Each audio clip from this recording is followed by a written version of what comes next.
Hello ನಮಸ್ಕಾರ ಎಲ್ಲರಿಗೂ ಪವಿತ್ರ ರುಚಿ ಚಾನಲ್ಗೆ ಸ್ವಾಗತ. ಇವತ್ತಿನ ವಿಡಿಯೋದಲ್ಲಿ ಲಿಂಬೆಹಣ್ಣಿನ ಉಪ್ಪಿನಕಾಯಿಯನ್ನು ಯಾವ ರೀತಿಯಾಗಿ ಮಾಡಬೇಕು ಅನ್ನೋದನ್ನು ಹೇಳ್ಕೊಡ್ತಾ ಇದ್ದೀನಿ. ಈ ಲಿಂಬೆಹಣ್ಣಿನ ಉಪ್ಪಿನಕಾಯಿಯನ್ನು ಎಷ್ಟು ದಿನ ಬೇಕಾದರೂ ನೀವು ಸ್ಟೋರ್ ಮಾಡಿ ಇಟ್ಕೊಂಡು ತಿನ್ನಬಹುದು. ತಿನ್ನೋದಕ್ಕೆ ರುಚಿಯಾಗೂ ಇರುತ್ತೆ. ಹಾಗಿದ್ರೆ ಬನ್ನಿ ಇವಾಗ ಈ ಲಿಂಬೆಹಣ್ಣಿನ ಉಪ್ಪಿನಕಾಯಿಯನ್ನು ಯಾವ ರೀತಿಯಾಗಿ ಮಾಡಬೇಕು ಅನ್ನೋದನ್ನು ನೋಡಿಕೊಳ್ಳೋಣ. ನಾನಿಲ್ಲಿ 20 ಲಿಂಬೆಹಣ್ಣನ್ನು ಚೆನ್ನಾಗಿ ವಾಶ್ ಮಾಡಿಕೊಂಡು ಒಂದು ಬಟ್ಟೆಯಿಂದ ಕ್ಲೀನಾಗಿ ಒರೆಸಿಕೊಂಡು ತಗೊಂಡಿದ್ದೀನಿ. ಇವಾಗ ಈ ಎಲ್ಲ ಲಿಂಬೆಹಣ್ಣುಗಳನ್ನು ಕಟ್ ಮಾಡ್ಕೊಳ್ಳೋಣ. ಈ ರೀತಿಯಾಗಿ ಚಿಕ್ಕ ಚಿಕ್ಕದಾಗಿ ಕಟ್ ಮಾಡ್ಕೊಳ್ಳಿ. ನೀವೇನಾದರೂ ಹೊಸಬರಾಗಿದ್ದರೆ ಅಥವಾ ಇದೇ ಥರ ಹೊಸ ರೆಸಿಪಿಗಳನ್ನು ನೀವು ಕಲಿಬೇಕಿದ್ರೆ ನಮ್ಮ ಚಾನಲನ್ನು ಸಬ್ಸ್ಕ್ರೈಬ್ ಮಾಡ್ಕೊಳ್ಳೋದನ್ನು ಮರಿಬೇಡಿ. ನೋಡಿ, ಈ ರೀತಿಯಾಗಿ ಕಟ್ ಮಾಡ್ಕೊಳ್ಳಿ. ಮತ್ತು ಲಿಂಬೆಹಣ್ಣು ತುಂಬ ಹಣ್ಣಾಗಿರಬೇಕು, ಆ ರೀತಿಯಾದ ಲಿಂಬೆಹಣ್ಣುಗಳನ್ನು ತಗೊಳ್ಳಿ. ಕಾಯಿ ಲಿಂಬೆಹಣ್ಣುಗಳನ್ನು ತಗೊಳ್ಬೇಡಿ. ಎಲ್ಲ ಲಿಂಬೆಹಣ್ಣುಗಳನ್ನು ಈ ರೀತಿಯಾಗಿ ಕಟ್ ಮಾಡಿಕೊಂಡು ಇದರಲ್ಲಿರೋ ಎಲ್ಲ ಬೀಜಗಳನ್ನು ಕ್ಲೀನಾಗಿ ಈ ರೀತಿಯಾಗಿ ತೆಗಿಬೇಕು. ಒಂದು ಬೀಜನೂ ಬಿಡಬೇಡಿ. ಬೀಜ ಇದ್ದರೆ ಉಪ್ಪಿನಕಾಯಿ ಕಹಿಯಾಗಿ ಆಗಿಬಿಡುತ್ತೆ. ನೋಡಿ, ಈ ರೀತಿಯಾಗಿ ಒಂದು ಬೀಜನೂ ಬಿಡದೆ ಎಲ್ಲ ಬೀಜಗಳನ್ನು ತೆಕ್ಕೊಂಡು ಒಂದು ಪಾತ್ರೆ ಒಳಗಡೆ ಹಾಕ್ಕೊಂಡಿದ್ದೀನಿ. ಇವಾಗ ಇದಕ್ಕೆ 6 ಟೇಬಲ್ ಸ್ಪೂನ್ ಆಗುವಷ್ಟು ಸಾಲ್ಟನ್ನ ನಾನು ಹಾಕ್ಕೊಳ್ತಾ ಇದ್ದೀನಿ. ಸಾಲ್ಟ್ ಹಾಕೋದ್ರಿಂದ ಲಿಂಬೆಹಣ್ಣು ಲಿಂಬೆ ರಸವನ್ನು ಚೆನ್ನಾಗಿ ಬಿಟ್ಕೊಳ್ಳುತ್ತೆ. ಅದಕ್ಕೋಸ್ಕರ 6 ಟೇಬಲ್ ಸ್ಪೂನ್ ಆಗುವಷ್ಟು ಸಾಲ್ಟನ್ನ ನಾನು ಹಾಕ್ಕೊಳ್ತಾ ಇದ್ದೀನಿ. ಮತ್ತು ನಾನು ಇದಕ್ಕೆ 2 ಟೀ ಸ್ಪೂನ್ ಆಗುವಷ್ಟು ಟರ್ಮರಿಕ್ ಪೌಡರ್ನ ಹಾಕ್ಕೊಳ್ತಾ ಇದ್ದೀನಿ.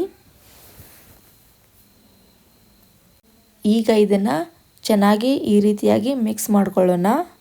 ಮಿಕ್ಸ್ ಮಾಡಿಕೊಂಡು ಇದಕ್ಕೆ ಮುಚ್ಚಳವನ್ನು ಮುಚ್ಚಿ 1 ದಿನ ನೆನೆಯೋದಕ್ಕೆ ಇಟ್ಕೊಳ್ಳಿ. ನಾನಿಲ್ಲಿ 15 ಮೆಣಸು ಮತ್ತು 5 ಲವಂಗನ ಫ್ರೈ ಮಾಡಿಕೊಂಡು ಈ ರೀತಿಯಾಗಿ ಪುಡಿ ಮಾಡಿ ಇಟ್ಕೊಳ್ತಾ ಇದ್ದೀನಿ. ನೋಡಿ, ಇವಾಗ ಲಿಂಬೆಹಣ್ಣು ಎಷ್ಟು ಚೆನ್ನಾಗಿ ನಿಂಬೆ ರಸವನ್ನು ಬಿಟ್ಕೊಂಡಿದೆ ಅಂತ. ಇದನ್ನು ನಾನು ಒಂದು ಕಡಾಯಿಗೆ ಹಾಕ್ಕೊಳ್ತಾ ಇದ್ದೀನಿ.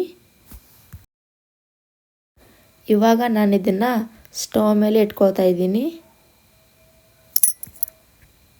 ಸ್ಟವ್ನ ಲೋ ಫ್ಲೇಮಲ್ಲಿ ಹಾಕ್ಕೊಂಡು ಇದನ್ನು 5 ರಿಂದ 10 ನಿಮಿಷ ಕುದಿಸ್ಕೊಳ್ಬೇಕು. ಈಗ ನಾನು ಇದ್ರ ಮೇಲೆ ಮುಚ್ಚಳವನ್ನು ಮುಚ್ತಾ ಇದ್ದೀನಿ. ನೋಡಿ, ಇವಾಗ ಈ ರೀತಿಯಾಗಿ ಲಿಂಬೆಹಣ್ಣು ಕುದ್ದಿರಬೇಕು. ಇವಾಗ ನಾನು ಇದಕ್ಕೆ ಅರ್ಧ kg ಆಗುವಷ್ಟು ಸಕ್ಕರೆನ ಹಾಕ್ಕೊಳ್ತಾ ಇದ್ದೀನಿ. ನೀವು ಬೇಕಿದ್ರೆ ಬೆಲ್ಲ ಕೂಡ ಹಾಕ್ಕೊಳ್ಬಹುದು. ಈಗ ಇದಕ್ಕೆ 5 ಟೇಬಲ್ ಸ್ಪೂನ್ ಆಗುವಷ್ಟು ರೆಡ್ ಚಿಲ್ಲಿ ಪೌಡರ್ನ ಹಾಕ್ಕೊಳ್ತಾ ಇದ್ದೀನಿ. ಇವಾಗ ಪುಡಿ ಮಾಡಿಟ್ಕೊಂಡಿರೋ ಹುರಿದ ಮೆಣಸು ಮತ್ತು ಲವಂಗನ ಹಾಕ್ಕೊಳ್ತಾ ಇದ್ದೀನಿ. ಹಾಕ್ಕೊಂಡು ಇದನ್ನು ಚೆನ್ನಾಗಿ ಮಿಕ್ಸ್ ಮಾಡ್ಕೊಳ್ಳಿ.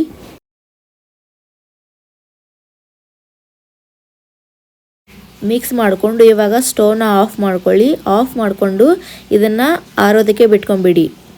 ಫೈನಲ್ ಆಗಿ ಈ ರೀತಿಯಾಗಿ ಲಿಂಬೆಹಣ್ಣಿನ ಉಪ್ಪಿನಕಾಯಿ ನಿಮ್ಮ ಮುಂದೆ ರೆಡಿಯಾಗಿದೆ. ಇವಾಗ ಇದನ್ನು ನೀವು ಒಂದು ಡಬ್ಬದೊಳಗಡೆ ಸ್ಟೋರ್ ಮಾಡಿ ಕೂಡ ಇಟ್ಕೊಳ್ಬಹುದು. ನೀವು ಒಂದ್ಸಲ ನಿಮ್ಮ ಮನೇಲಿ ಟ್ರೈ ಮಾಡಿ ನೋಡಿ. ಈ ಒಂದು ವಿಡಿಯೋ ಹೆಲ್ಪ್ಫುಲ್ ಅನಿಸಿದ್ರೆ ಲೈಕ್ ಮಾಡಿ, ಶೇರ್ ಮಾಡಿ, ಕಮೆಂಟ್ ಮಾಡಿ ಆ್ಯಂಡ್ ಸಪೋರ್ಟ್ ಮಾಡೋದನ್ನು ಮರಿಬೇಡಿ.